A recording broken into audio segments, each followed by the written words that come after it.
Não nos deixes cair em tentação e livra-nos, Senhor, de todo o mal.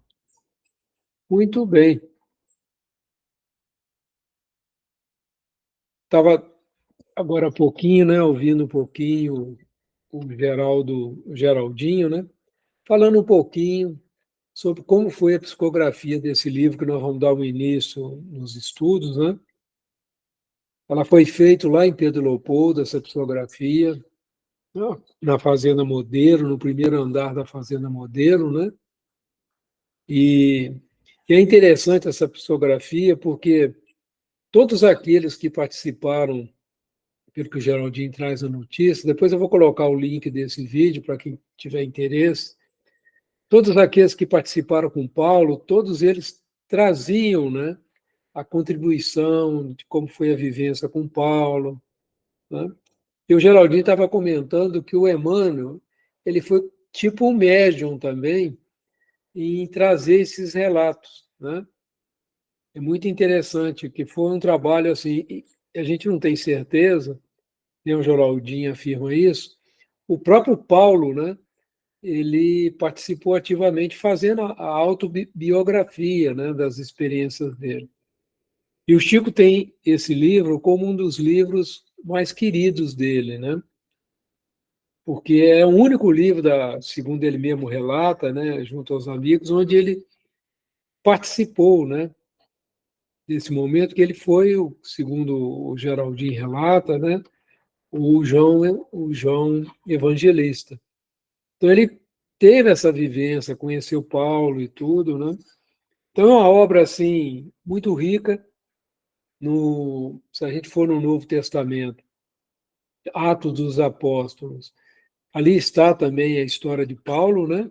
É interessante que a FEB fez aquele trabalho dos livros, né, das mensagens de Emmanuel, e no Ato do Apóstolo eles colocam várias recortes, né, do livro Paulo e Estevão relacionando com as passagens do Ato dos Apóstolos.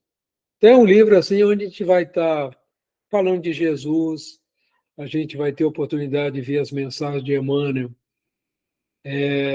tanto relativo ao Ato dos Apóstolos, como as cartas de Paulo, né, que são riquíssimas. Então, ao longo do nosso caminhar, nós vamos ter oportunidade assim de entrar nesse campo, né?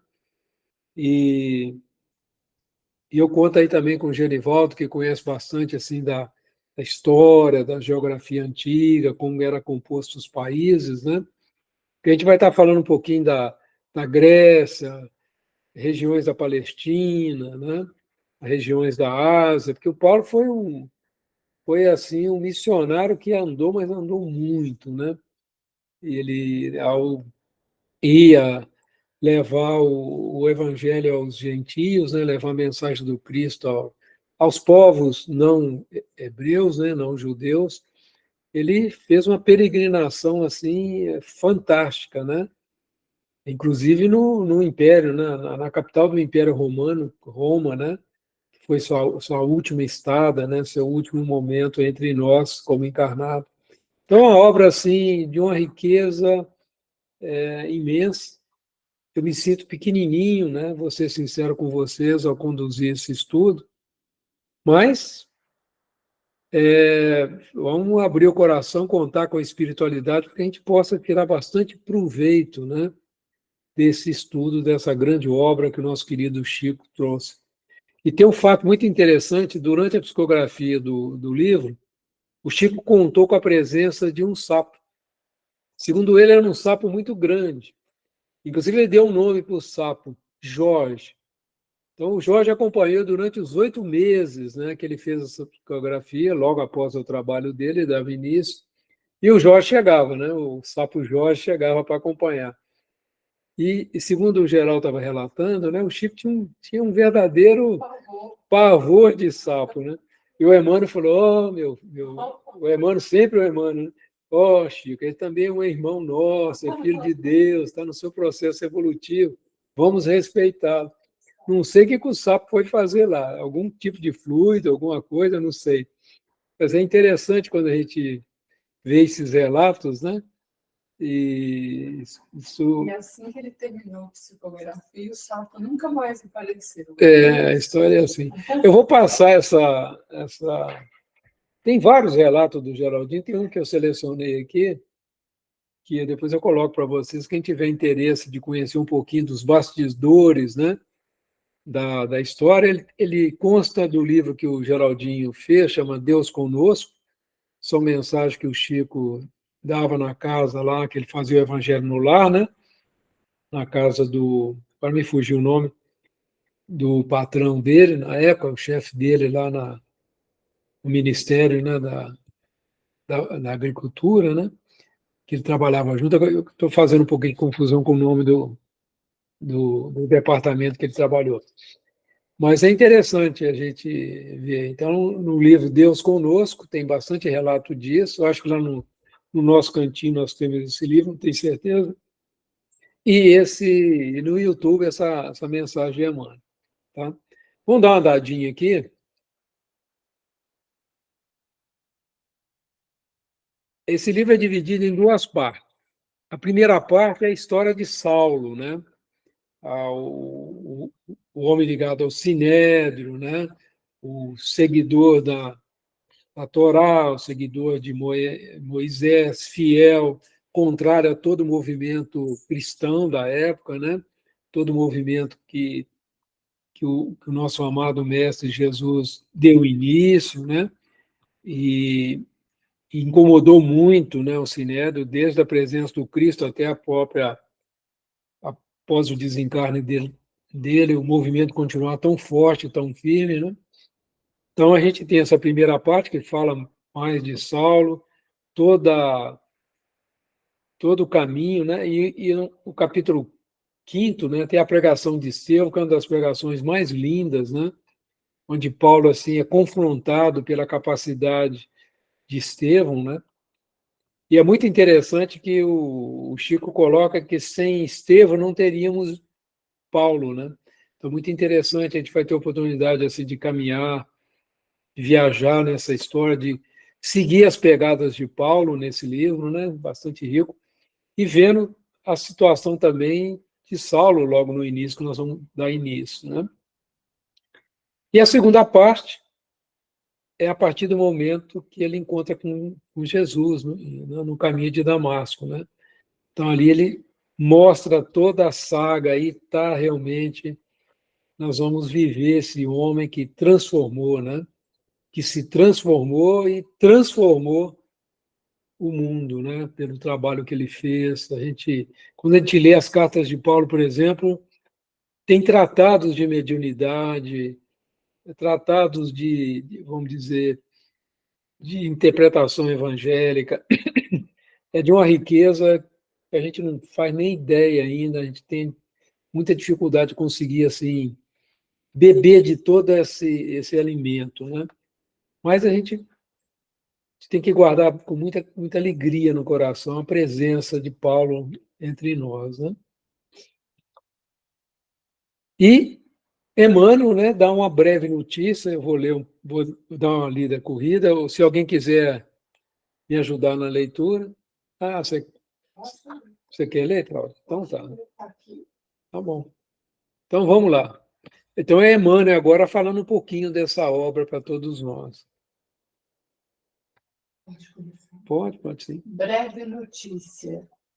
Não são poucos os trabalhos que correm mundo relativamente à tarefa gloriosa do apóstolo dos gentios. É justo, pois, esperarmos a interrogativa. Por que mais um livro sobre Paulo de Tarso? Homenagem ao grande trabalhador do Evangelho ou informações mais detalhadas de sua vida? Quanto à primeira hipótese, somos dos primeiros a reconhecer que o convertido de Damasco não necessita de nossas mesquinhas homenagens. E quanto à segunda, responderemos afirmativamente para atingir os fins a que nos propomos, transferindo ao papel humano, com os recursos possíveis, alguma coisa das tradições do plano espiritual acerca dos trabalhos confiados ao grande amigo dos gentios. Nosso escopo essencial não poderia ser apenas rememorar passagens sublimes dos tempos apostólicos, e sim apresentar, antes de tudo, a figura do cooperador fiel, na sua legítima feição de homem transformado por Jesus Cristo e atento ao divino ministério. Esclareceremos ainda que não é nosso propósito levantar apenas uma biografia romanceada. O mundo está repleto dessas fichas educativas com referência aos seus vultos mais notáveis. Nosso melhor e mais sincero desejo é recordar as lutas acerbas e os ásperos testemunhos de um coração extraordinário que se levantou das lutas humanas para seguir os passos do Mestre num esforço incessante. As igrejas amornecidas da atualidade e os falsos desejos dos crentes nos diversos setores do cristianismo justificam as nossas intenções. Em toda parte, há tendências à ociosidade do espírito e manifestações de menor esforço. Muitos discípulos disputam as prerrogativas de Estado, enquanto outros, distanciados voluntariamente do trabalho justo, suplicam a proteção sobrenatural do céu. Templos e devotos entregam-se gostosamente às situações acomodatícias, preferindo as dominações e regalos de ordem material. Observando esse panorama sentimental, é útil recordarmos a figura inesquecível do apóstolo generoso. Muitos comentaram a vida de Paulo, mas, quando não lhe atribuíram certos títulos de favor gratuitos do céu, apresentaram-no como um fanático de coração ressequido. Para uns, ele foi um santo por predestinação, a quem Jesus apareceu em uma operação mecânica da graça. Para outros, foi um espírito arbitrário, absorvente e ríspido, inclinado a combater os companheiros com vaidade quase cruel. Não nos deteremos nesta posição extremista. Queremos recordar que Paulo recebeu a dádiva santa da visão gloriosa do Mestre às portas de Damasco, mas não podemos esquecer a declaração de Jesus relativa ao sofrimento que o aguardava por amor ao seu nome.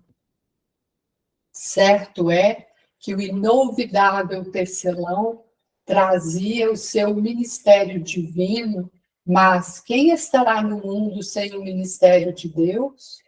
Muita gente dirá que desconhece a própria tarefa, que é insciente a tal respeito, mas nós poderemos responder que, além da ignorância, há desatenção e muito capricho pernicioso. Os mais exigentes advertirão que Paulo recebeu um apelo direto, mas, na verdade, todos os homens menos rudes têm a sua convocação pessoal ao serviço de Cristo. As formas podem variar, mas a essência, o apelo é sempre a mesma.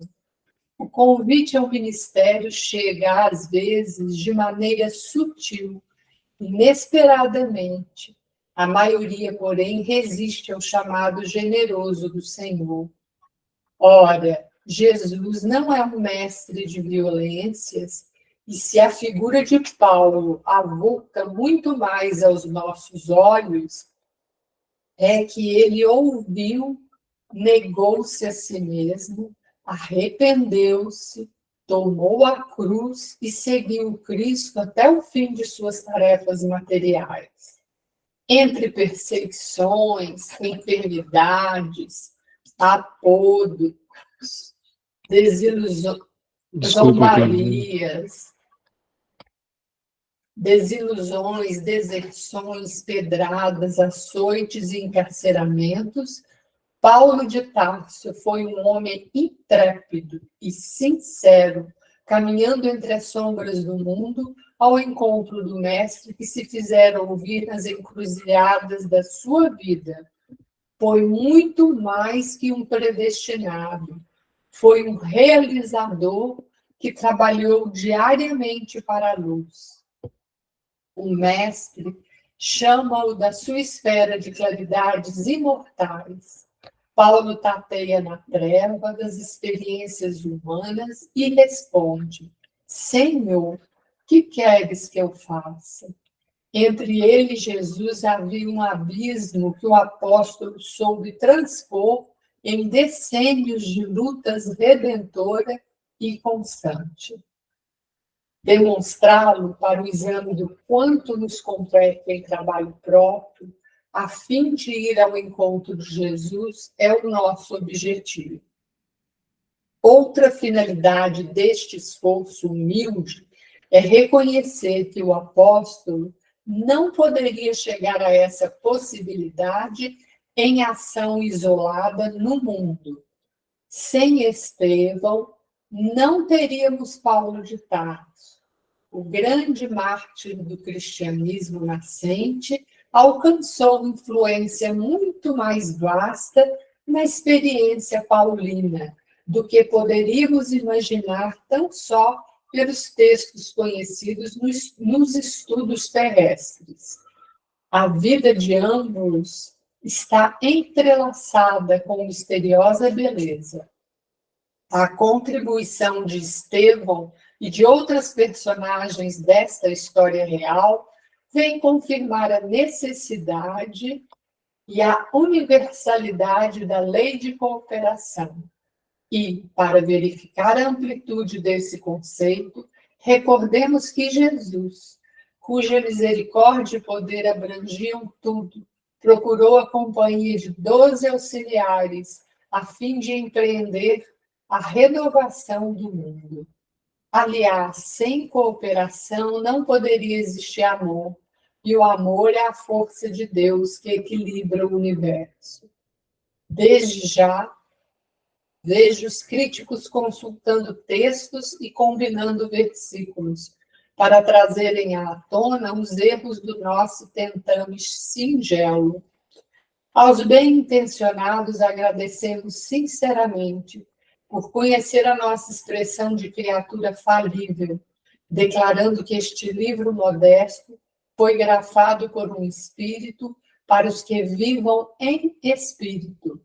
E ao pedantismo dogmático ou literário de todos os tempos, recorremos ao próprio Evangelho para repetir que, se a letra mata, o espírito vivifica.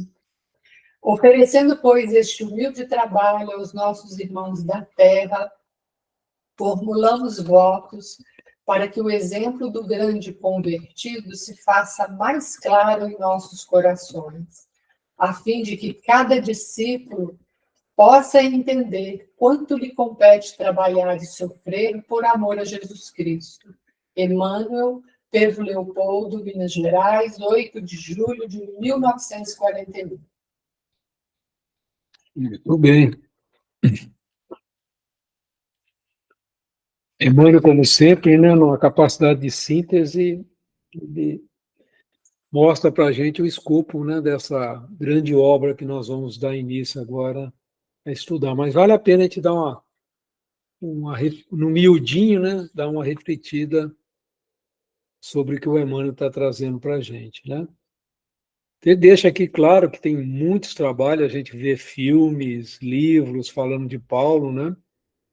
Tem todo um movimento em volta desse grande discípulo do Cristo, né? Grande apóstolo do Cristo.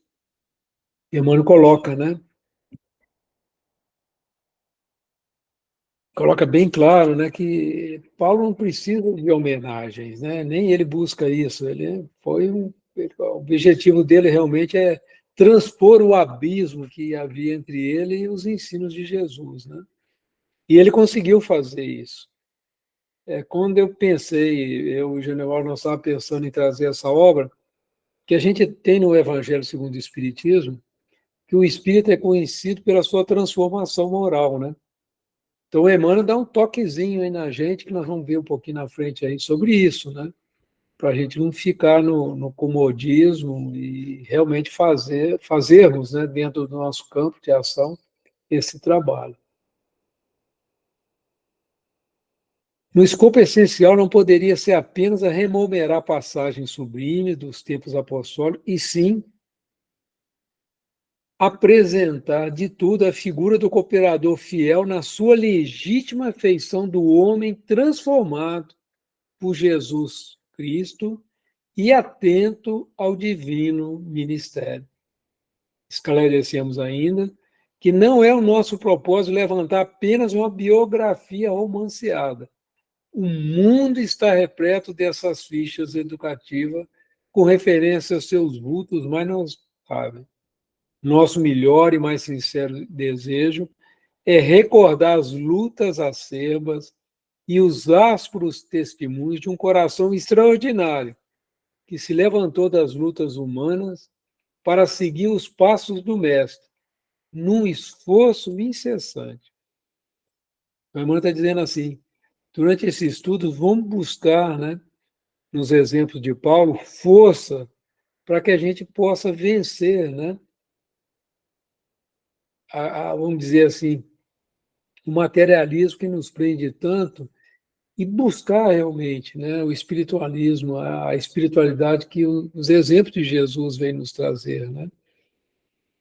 Vou dar uma paradinha assim, não sei se o Genivaldo quer fazer um comentário, ou mais alguém quer fazer um comentário até aqui.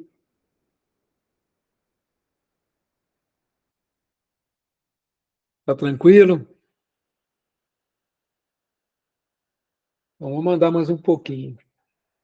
Então, o irmão toca num ponto muito interessante. Ele coloca as igrejas amornecidas da atualidade e os falsos desejos dos crentes nos diversos setores do cristianismo justificam as nossas intenções. Está dando um tempo assim, né? As igrejas amornecidas. O que nós entendemos por isso, né? E os falsos desejos dos crentes. A gente, quando falando de uma maneira geral, a gente vê assim nas igrejas, né? Movimento dos empresários, né? Apresenta a quem segue aquela religião sucesso material na vida. Então, assim, desvia a pessoa do grande esforço que nós devemos fazer de trazer o espírito eterno que nós somos para a nossa vida aqui. E as igrejas muitas vezes não tocam nesse ponto, né? Não mostram o trabalho que nos falta fazer ainda. E não nos tira desses falsos desejos, né? Então, é algo assim que eu achei bastante interessante. Não sei se alguém quer complementar esse comentário, né? Talvez tenha entendido melhor também esse parágrafo. Tudo bem? Então, vamos em frente. Em toda parte, a tendência à ociosidade do espírito e manifestações de menor esforço. Esse é outro ponto muito importante, tá? Que a gente vê também no movimento espírita, vamos falar do movimento espírita, para não ficar citando outras religiões, nos colocando no pedestal que nós não temos, né? O que acontece muitas vezes? Tem muitos espíritas que acham que é suficiente, por exemplo, ir lá tomar um passe, participar de uma palestra espírita, isso é importante, indiscutivelmente, né? Ir para uma reunião mediúnica, e se esquecem do maior trabalho que nós temos para fazer, que é trazer o Evangelho para o nosso coração, que é realmente a gente ir trabalhando as nossas imperfeições, esse esforço de nos corrigirmos, né, dos nossos enganos, não de uma maneira violenta, descaridosa, porque nós precisamos ter muito carinho com a gente também. Então, esse movimento é um movimento amoroso. Mas na medida que a nossa mente vai se abrindo, nossos olhos vai se abrindo para o Evangelho, para os ensinos de Jesus, naturalmente vai abrindo o caminho de trabalho para nós, vai abrindo o caminho do esforço, né? Então, é isso que o Emmanuel está colocando. Cuidado para a gente não ficar só satisfeito com o que é externo dentro da doutrina espírita, mas trazer aquilo que é interno, que é o trabalho maior que nós temos pela frente, né? Alguns chamam de reforma íntima, o Evangelho traz como transformação moral, né? É algo para a gente pensar assim, com muito cuidado, né? Ele coloca aqui: muitos discípulos disputam as prerrogativas de Estado, enquanto outros, distanciados voluntariamente do trabalho justo, suplicam a proteção sobrenatural do céu. Templos e devotos entregam-se gostosamente a situações acomodadícias, preferindo as dominações e regalos de ordem material. Esse é um ponto também que nós não estamos isentos, né, dentro do nosso caminhar, dentro do movimento espírita. Ficar muito atento para isso, para a gente não perder a essência da doutrina espírita. Observando esse panorama sentimental, é útil recordarmos a figura inesquecível do apóstolo generoso. Aí Emmanuel chama atenção também, né, quando a gente vai adentrar sobre a vida de Paulo, né? Muitos comentaram a vida de Paulo, mas quantos não lhe atribuíram certos títulos de favor gratuitos do céu? Apresentaram como um fanático de coração ressequido. Para uns, ele foi um santo por predestinação, a quem Jesus apareceu em uma operação mecânica de graça. Para outros, foi um espírito arbitrário, absolvente e ríspido, inclinado a combater os companheiros com vaidade quase cruel. Então, vamos deixar claro, não nos deteremos nessa posição extremista. Vamos dar uma pensadinha nisso, né? Porque uma coisa para a gente pensar, Paulo, com certeza, já era um espírito preparado, né, pelas outras vidas que ele teve, já era um espírito ligado a Jesus, só estava, vamos dizer assim, na direção errada. Foi uma questão de Jesus aparecer para ele e apontar a direção certa. Todo aquele espírito abnegado, intrépido, reaparece e trabalha firmemente como ele estava trabalhando antes em nome de Moisés, em nome daquilo que ele acreditava anteriormente como Saulo. Mas no momento que ele se transforma, que ele entende que estava no caminho errado, ele usa toda a sua energia na direção do trabalho junto ao Cristo. Foram, como Emmanuel coloca, né, foram um esforço imenso, né? Mas a vontade dele foi essencial, né? No momento que ele viu que estava equivocado. O importante que eu vejo nessa, a gente recordando Paulo, é a gente, quando olha para a gente também, ver se a gente está equivocado em algum ponto, por que não mudar? Né? Por que não mudar o rumo, né, de nossas vidas? É muito interessante. Alguém gostaria de fazer um comentário? Genivaldo?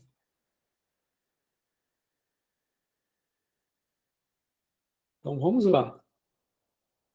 Pois não, Gê. Vai em frente? Então tá. Queremos recordar que Paulo recebeu a dádiva santa da visão gloriosa do Mestre a portas de Damasco, mas não podemos esquecer a declaração de Jesus relativa ao sofrimento que o aguardava por amor a seu nome. É muito interessante quando a gente para pensar como que Jesus atua nas nossas vidas, todos nós. Ele, a gente sabe que seguir o caminho do Cristo vai exigir de nós sacrifício, mas sacrifício do quê? Do nosso orgulho e do nosso egoísmo, né? Porque quando a gente ama ao próximo como a nós mesmos, nós temos que abrir mão de algumas coisas, né? E aí que ele está contando e fala assim, Paulo, você que vai ter que fazer uma guinada de 180 graus, você estava num rumo e vai tomar outro, não vai ser fácil, que aqueles que estavam te acompanhando vão te detestar. E aqueles que você vai iniciar o caminho com eles vão não se sentirão à vontade com você. Então, meu amigo, você vai ter uma tarefa difícil, né? E é interessante que todos nós trazemos uma história, né? Todos nós trazemos ligações com outros espíritos, mesmo nos nossos desvarios das outras vidas. E quando a gente começa a mudar de rumo, muitos desses amigos não compreendem essa mudança, tanto encarnado quanto desencarnado, né?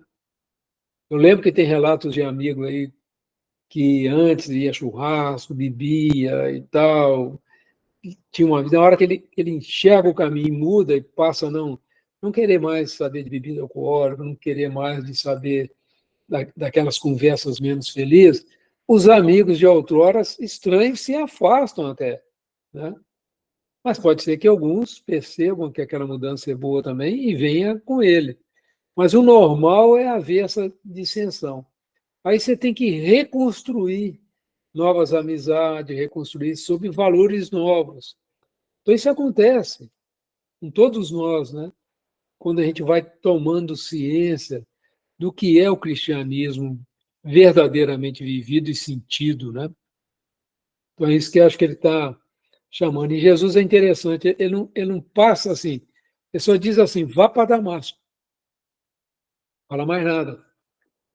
Então você já entendeu? Então segue esse caminho, continua o seu esforço, continua estudando, continua procurando fazer a sua transformação moral, procura corrigir aqueles defeitos que você já reconhece. E não, a fórmula é essa, né? E não entra em detalhes. Você pode ver quando um espírito vem nos orientar, como o irmão Bento, como outros, né, que vêm nos dar uma orientação, eles não passam a regrinha para a gente, né? Eles falam de uma maneira geral, mostram o norte para a gente, mas não entra em detalhes, porque esses detalhes são de nossa responsabilidade, né? Então, vamos em frente. Certo é que o inovidável tecelão trazia o seu ministério divino, mas quem estará no mundo sem o ministério de Deus? O Emmanuel está dizendo assim, você acha que você reencarnou aqui e você não tem um compromisso com Deus? Será que você não tem? Nenhum de nós aqui? Só Paulo, né? Só o Chico Xavier, só Divaldo. Será que nós não temos um compromisso? Será que nós não temos a nossa parcela de contribuição no movimento do cristianismo? Então, essa é uma pergunta importante que a Emmanuel está trazendo para a gente, né? Muita gente dirá que desconhece a própria tarefa, que é insciente a tal respeito, que desconhece completamente. Mas nós poderemos responder que, além da ignorância, há desatenção e muito capricho pernicioso. Mano, aí está dando um toquezinho, né? Os mais exigentes, os mais exigentes advertirão que Paulo recebeu um apelo direto, mas, na verdade, todos os homens, menos rudes, têm a sua convocação pessoal ao serviço do Cristo. Gente, é uma coisa que eu venho assim, falar um pouco da minha visão pessoal, né? Que eu venho pensando muito. A gente ainda não está preparado para as grandes tarefas. Mas o que nós estamos fazendo com aquelas pequenas tarefas que nós já podemos fazer, né? Esse é outro ponto que o Emmanuel está chamando a atenção. Que todos nós podemos praticar o bem, se a gente realmente buscar isso, né? O convite ao ministério chega, às vezes, de maneira sutil, inesperadamente. A maioria, porém, resiste ao chamado generoso do Senhor. Ora, Jesus não é um mestre de violências, e sim a figura de Paulo avulta muito mais aos nossos olhos. É que ele ouviu, negou-se a si mesmo, arrependeu-se, tomou a cruz e seguiu Cristo até o fim de suas tarefas materiais. Jesus diz: quem quiser me seguir, que pegue a sua cruz e venha, né? Pegue as suas imperfeições, as suas dificuldades e vamos seguir o caminho do Evangelho, né? Entre perseguições, enfermidades, apoudos, né? Zombarias, desilusões, decepções, pedradas, açoites, encarceramentos, Paulo de Tarso foi um homem intrépido e sincero, caminhando entre as sombras do mundo ao encontro do Mestre que se fizera ouvir nas encruzilhadas da vida.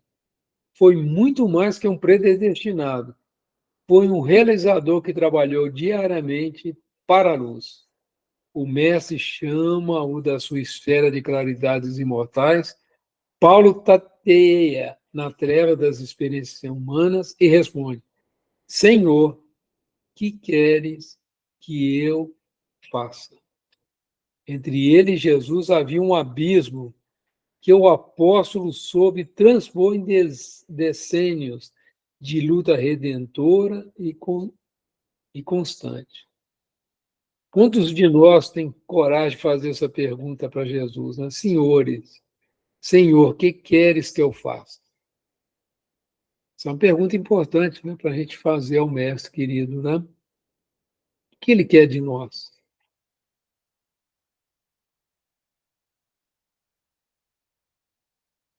Algum comentário? Genivaldo, gostaria de comentar algum ponto, Gê? Até aqui. Não, tá tranquilo. Você está com o microfone desligado. Hein? Não, tá tranquilo.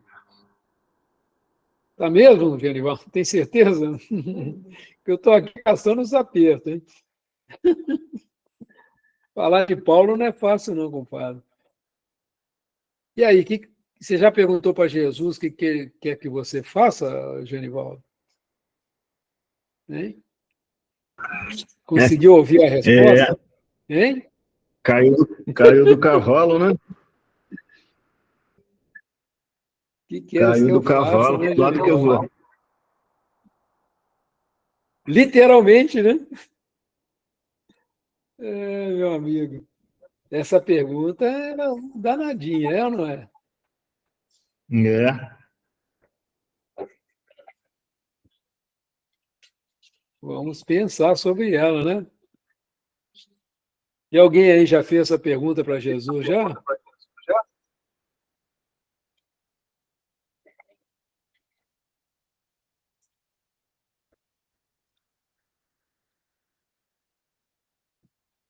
Vamos lá. Eu já fiz. E aí, o que ele respondeu? Estou brincando. Mas, News. não, mas eu já fiz essa pergunta num momento assim de muita. Sabe quando dá tudo errado?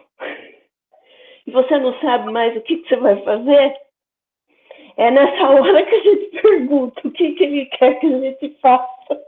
Eu não sei se eu estou certa ou estou errada, mas não vem a pergunta não vem assim,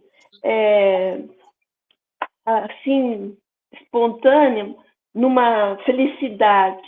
Ela vem numa agonia.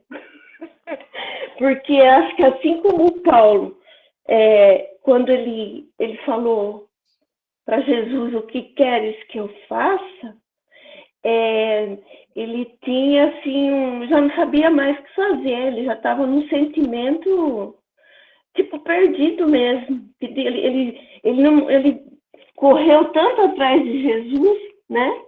Perseguiu tanto Jesus, e de repente ele viu que Jesus tinha algo que ele não tinha, né? E ele queria saber o que ele podia fazer. E a gente, às vezes, tem encruzilhada na vida que a gente pergunta mesmo. Porque a gente está fazendo algumas coisas que não está certo. Então, a gente pergunta, o que queres que eu faça? Para poder aliviar.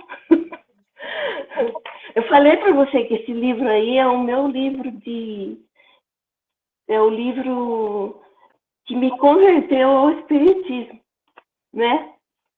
Ele é assim demais. Foi aí que eu me coloquei no lugar.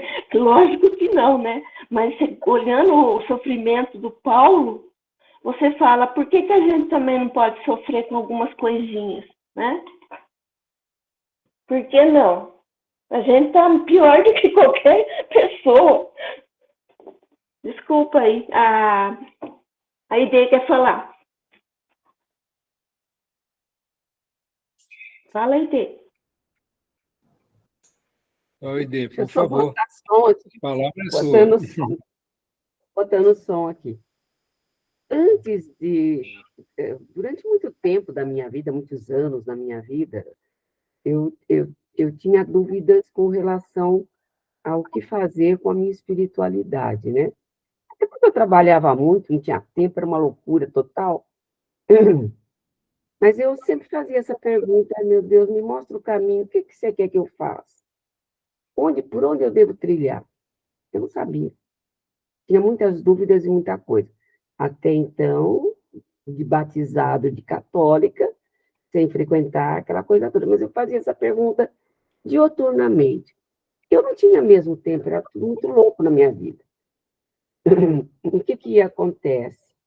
Numa dessas perguntas, né, eu querendo fazer alguma coisa para os outros, né, alguma benemerência, alguma atitude mais altruísta com relação às pessoas, né? O que eu poderia fazer? Uma dessas perguntas, a intuição me veio nos seguintes termos: que eu fizesse o meu melhor no dia para todas as situações que se apresentassem.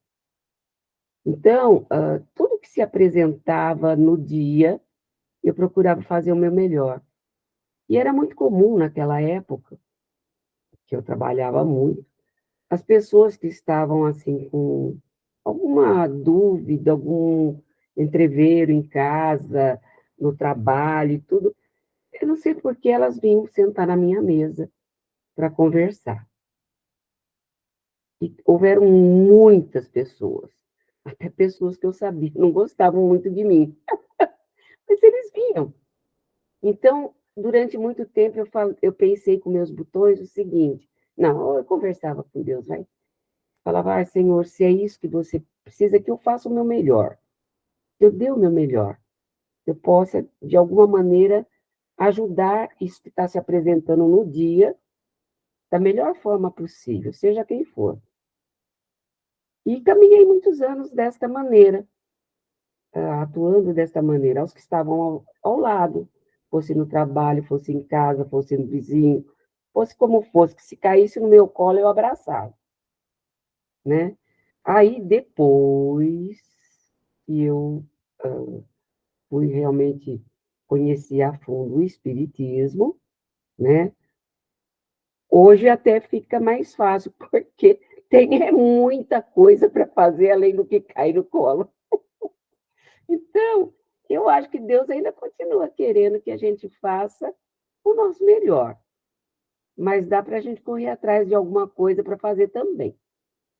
É isso.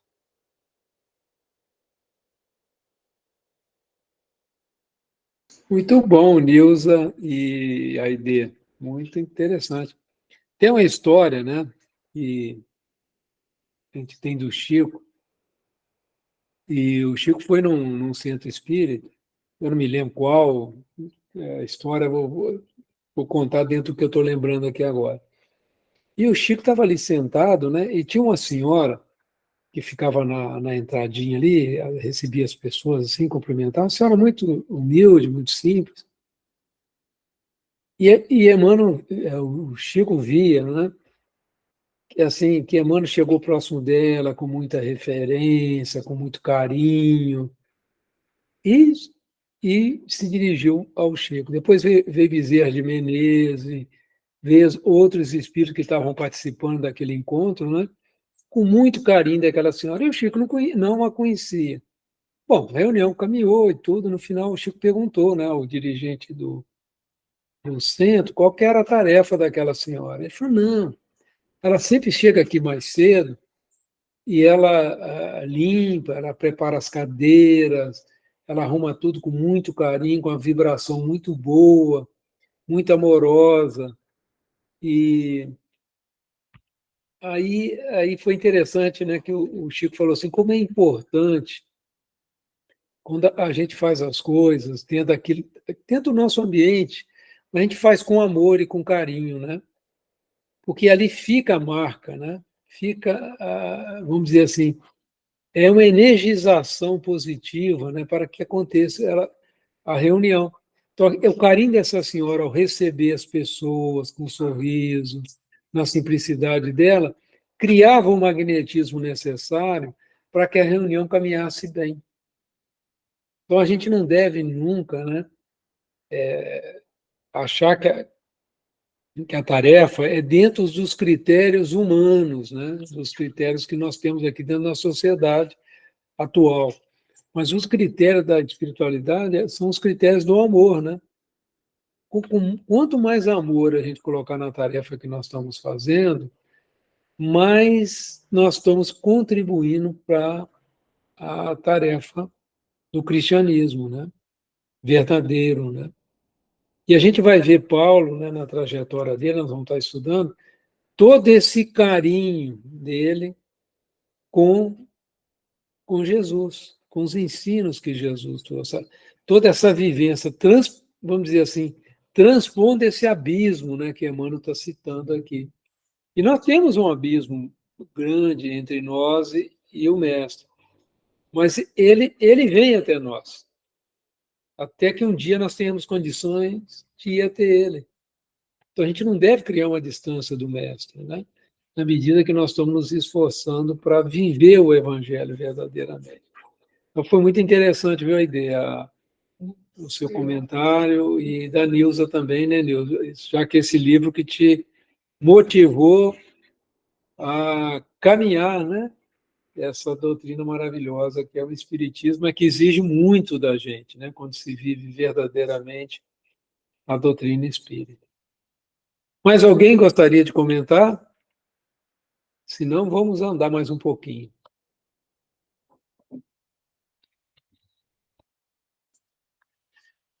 Demonstrar para o exame do quanto nos compete em trabalho próprio, a fim de ir ao encontro de Jesus.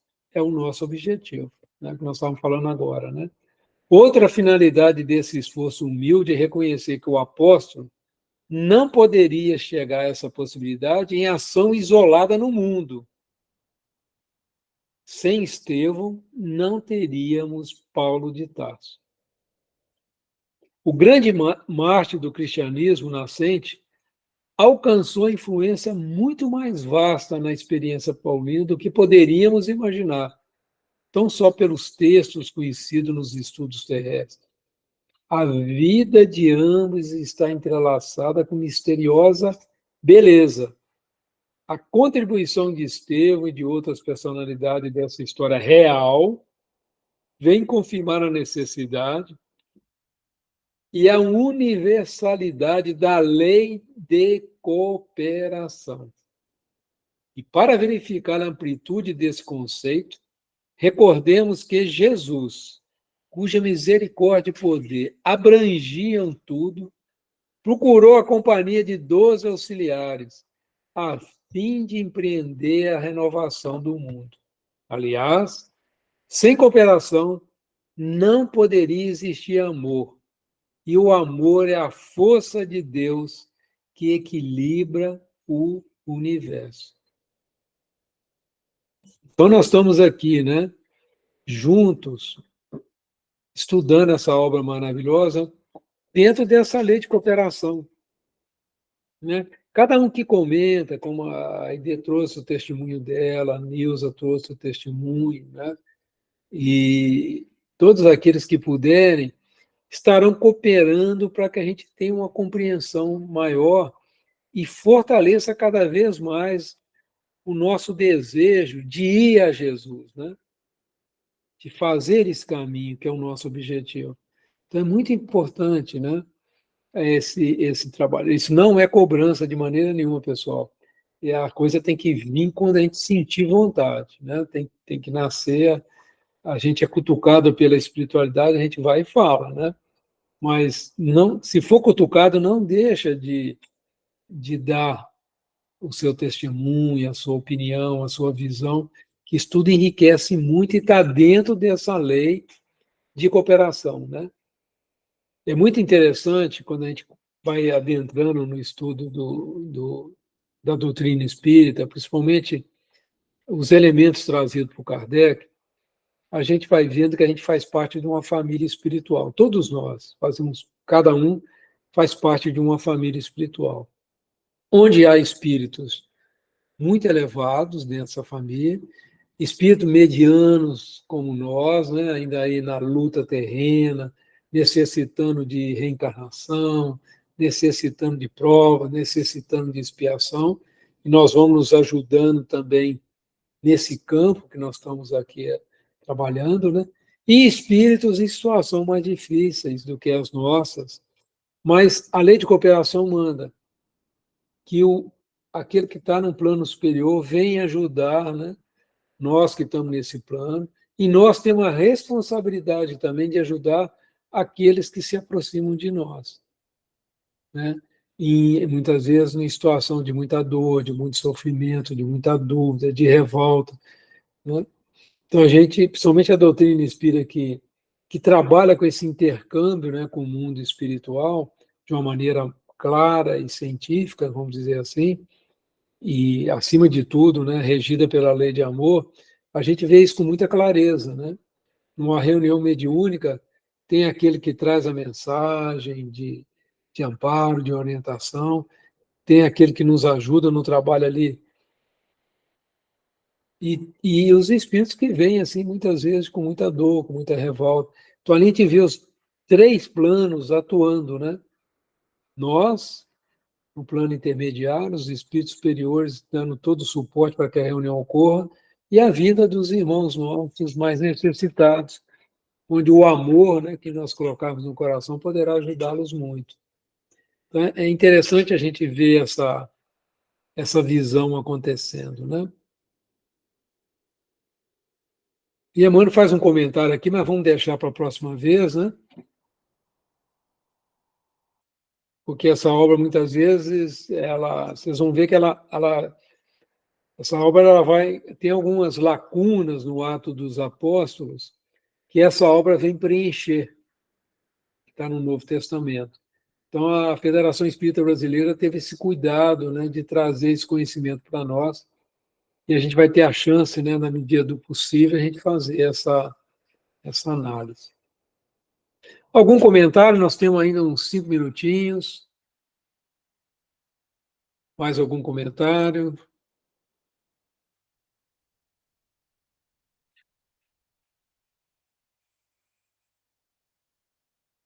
Muito bem. E aí, Genivaldo? Tá indo direitinho? Tá tranquilo. Esse começo aí é Tranquilo? mais descritivo, né? Isso. Vai para a gente pensar um pouquinho, né? Como que a gente vai viajar nessa obra, né? Interessante que o Emmanuel coloca. É. E essa questão da lei de cooperação, a gente não faz nada sozinho, né? O Jesus mesmo começou com 12, né? Eu fico pensando muito, né, quando eu leio aquela missão dos espíritas no Evangelho segundo o Espiritismo, né? E a gente tem conhecimento que a religião espírita, o conhecimento espírita, né? Ele não vem só para quem é adepto, não é um segmento religioso, a doutrina espírita. Ela é, na realidade, uma ciência, acima de tudo, né? uma religião que a gente chama de religião natural, né? Isso o Kardec colocou claro, que vem criar, né, vamos dizer assim, o nosso vínculo com o nosso Pai, com Deus, né? Então, a doutrina espírita, no futuro, acho no futuro, não sei quanto tempo ainda, ela vai ser base para as outras religiões, né, de entendimento. E a gente tem vários relatos, né? Esse dia eu estava ouvindo o Sérgio Felipe, ele comentando que tinha um padre, né, que foi paciente dele, ele é médico, o Sérgio Felipe, ele comentava que ele tinha todas as obras de Kardec e do Chico Xavier, e que ele as usava nos seus sermões na Igreja Católica. Só que ele não podia contar para o bispo, né? Então ele levava o livro todo encapadinho, né, para que não tivesse nenhuma polêmica em relação a isso, mas que ajudou ele muito, principalmente as obras de Emmanuel, né, a exégese de Emmanuel, né, das passagens, dizer que usou bastante e que era muito bom para as pessoas entenderem, né, o cristianismo na sua verdadeira dimensão. Então, a gente vê que alguns casos, né, no Allan Kardec também, a dona Terezinha comentou alguns casos também de um padre, não me lembro qual, aqui da região, que também fazia uso também desse universo, né, de material sobre os ensinos de Jesus. Então, a gente vê assim, a função é essa. E quanto mais a gente conseguir tocar corações, né, dentro do nosso esforço de trilhar o caminho do bem, a gente vai vendo a contribuição, né, que essa obra tem. É interessante ler a missão dos espíritas lá no Evangelho segundo o Espiritismo. Vamos dizer assim, é um incentivo para que a gente continue firme, né, essa nossa caminhada, né? É isso, ô Genivaldo. Eu vou fazer o encerramento, então, e daqui a pouquinho te entrego o bastão, já coloco aí, tá?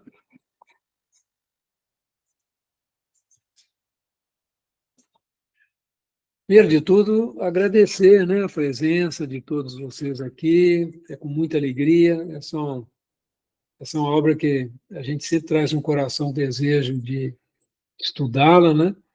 E a gente tem visto que estudar sozinho, a gente aprende muito menos quando a gente estuda em grupo, né? Então, eu agradeço a todos vocês, agradeço de coração a Espiritualidade Amiga, e agradeço a Paulo, né, e a Emmanuel, a Estevão, e a todos aqueles que participaram dessa saga paulina, né, desse movimento do cristianismo para fora das fronteiras do mundo judaico, né? Agradecemos a todos eles. Peço a Jesus que nos abençoe, que nos fortaleça nesse esforço de compreender em nossos corações essa obra que o nosso querido Chico, vamos dizer assim, materializou, né, para o nosso mundo material, para que a gente possa transformar a letra em espírito, né, espírito de luz, né? E assim te agradecemos, Jesus e a espiritualidade amiga.